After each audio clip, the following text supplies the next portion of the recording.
Well, this week I read Malcolm Gladwell's new book, Talking to Strangers, what we should know about the people we don't know. And I'm kind of a Malcolm Gladwell fanboy. I think what he writes is so fascinating, how he takes the sciences and sociology and history and psychology and combines it all together to look at interesting questions and problems and have observations about them that I think are different and unique from what you typically hear other people saying. And then he weaves together all sorts of stories taken from the news or from pop culture or from history to illustrate what he's talking about. And I don't think anyone else really does it as well as he does. And so in this book, he really starts with the question of why is it that our interactions with others can so quickly escalate into disaster? And he basically says it's because we don't know how to talk to strangers. We don't know how to understand or communicate or deal with people that we don't understand, that are different from us. And so he takes a look at what could we learn from some examples and how could we fix this so that things don't spiral out of control as they often are prone to do. And he says this: we think we can easily see into the hearts of others based on the flimsiest of clues. We jump at the chance to judge strangers. We would never do that to ourselves, of course. We are nuanced and complex and enigmatic, but the stranger is easy. If I can convince you of one thing in this book, let it be this: strangers are not easy. Of course, there's all sorts of biblical ties that you can see in this. Jesus famously told us to remove the plank out of our own eye so that we could see the speck in someone else's eye. He's talking about the hypocrisy of thinking we can understand somebody else when there's these major blind spots and things that are coloring our own perception. The Old Testament laid out laws for the resident alien, for the foreigner. In the book of Ruth, you read about Ruth taking advantage of some of this, where she can glean the corners of these fields and survive, because sometimes the first person to suffer in a society is going to be the stranger, the person that nobody else knows. Nobody knows to help them. And so the Old Testament laid out laws to help the stranger. And then, of course, the book of Hebrews famously says that we are to show hospitality to strangers, and that some who have done so have actually entertained angels without even realizing it. And so Gladwell breaks up his observations really into three main categories. And the first that he talks about is this: that we default to truth. And what he means by this is that we basically believe people on face value. So we don't go through life just assuming that everybody's lying to us or being skeptical about everything that everybody says. We believe people most of the time on face value. Well, one of the tragic results of this is that often abusers or pedophiles or those sorts of folks can go under our radar because we just assumed that they were who they said they were. And oftentimes people are caught completely off guard, saying, I had no idea that this person was capable of these things.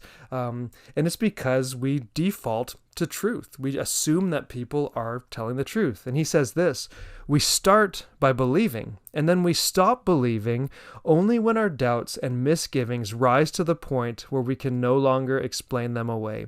And so what does this look like in our walk of faith? Well, you see it on two different sides. You see it with people who grow up in the church and who just kind of default to the religion that they grew up in until enough questions and doubts rise up in their mind and in their hearts that they question what they believe. And you saw this, did a video not long ago on the singer for the Christian band Hawk Nelson, and this happened to him, and he ended up leaving the faith because enough of these things came up. It's not just a few yellow flags that need to be raised and a few small doubts that make you change from defaulting to truth. They need to be major red flags that really shake you up. But you can see it on the other side too. A guy like C.S. Lewis, who grew up in sort of the academic life of defaulting to atheism, until enough red flags and doubts and questions raised up in his own worldview that he couldn't explain them away, and eventually he reconsidered his own worldview and switched to Christianity. And so belief's a complicated thing. We can't necessarily make ourselves believe this or that, but we can be aware of how we default to truth, and how there can be some red flags that come up that we shouldn't ignore, that we should look into when we start realizing, wait a sec, maybe what I think is true isn't all that that I assume it to be. And of course, they found that when it comes to spiritual things and faith and belief in God, oftentimes it's the big moments, good and bad in life, that make us reconsider whatever our assumptions are in those areas. And so it might be that somebody loses a loved one or experiences a tragedy, and those are the moments where they start to think more about, is there a God out there? What's the purpose of all this?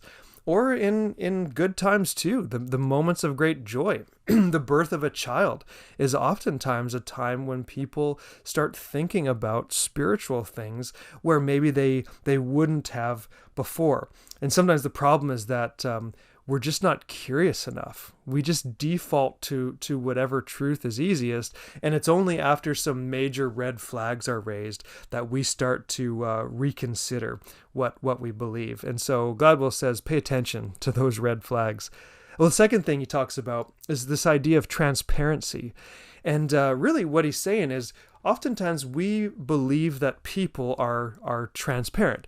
We walk through life assuming that people are kind of like emojis. And emojis that we send in text messages or over social media, the yellow faces that express common emotions. So if we're happy, we send the smiley face. If we're sad, we send the frowny face.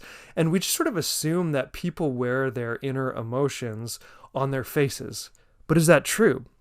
Or is it that we're also good at hiding our emotions, at wearing masks, at not expressing outwardly what we're feeling inwardly? And what happens when how we express emotions doesn't match the way that people expect us to express emotions? And he tells this story of a young lady who is wrongfully accused of a serious crime because she was this sort of outlier. She wasn't acting and expressing the kinds of emotions that people thought she should express if she was innocent in that situation. And so they defaulted to thinking that she was guilty because they believed that people are naturally transparent. And so what does this mean for us as the church? Well, if we're called to rejoice with those who rejoice and to weep with those who weep, how are we going to do that if we don't really know what's going on in somebody's heart? If we can't really read what is actually going on with people. And so I think there's two things that can happen in the church if we are to do this. One is that we need to be honest and vulnerable with each other about what's going on in our lives. We can't just assume that people are going to know just by looking at us, because we know that we mask a lot of it. And so we can't just assume that people will understand what's going on in our inner life. We need to be vulnerable, to talk to each other, to trust each other with that sort of information. But on the other side, we also need to go beneath the surface in our relationships. We can't just assume that we see someone and realize, oh, they seem to be doing fine, they must be doing fine.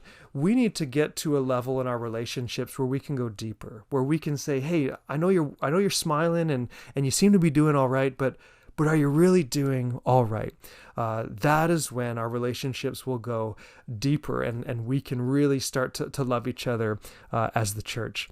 And the third thing that Gladwell talks about is this idea of coupling, where basically it's not just about the person, but it's also about the place, that our environments can lead us to act in certain ways that we might have acted differently in had our environment been different. And he talks about when gas stoves started becoming a thing and carbon monoxide started being readily available, it became the number one way for people to commit suicide.